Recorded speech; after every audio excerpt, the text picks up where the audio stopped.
We're going to replace your spindle in a John Deere S100. It's the same as a D and the E series, LA as well. LA, D, E, and S, they're pretty much all the same. So it's 7/8 socket to take the top nut off. Some might be 15/16.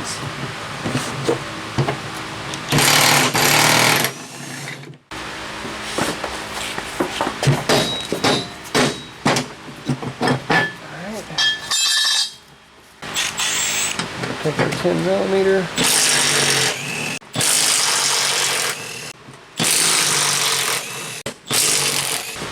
Get the deck up. There's our spindle nut. There's our old spindle. New spindle in. Yay. You want to line up everything here. You don't need to use Loctite because these screws have the ridges underneath them here. And that prevents them from backing out. It digs in. Open that one up.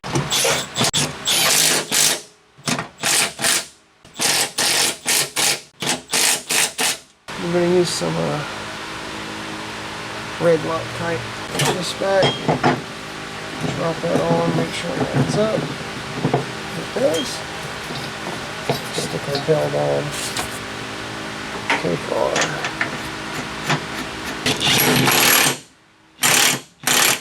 cover on. Now it's very important to use these covers. I've never seen one that hasn't burned through. These covers act as your belt keeper. You can see the metal rod. They used to make these with a metal rod. They don't now, but these do act as your belt keeper. It helps to pinch the belt around, drop it on. Take our two 10mm here. Alright, these are the blades I use. This part number, the link will be in the description below. Put this on. Make sure you line that star up. You got your washer. Now you notice this is beveled.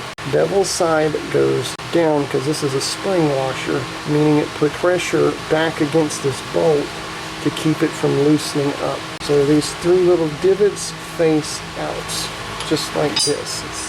It's a spring washer. And the nut, it doesn't matter how it goes on. Nope, 15/16.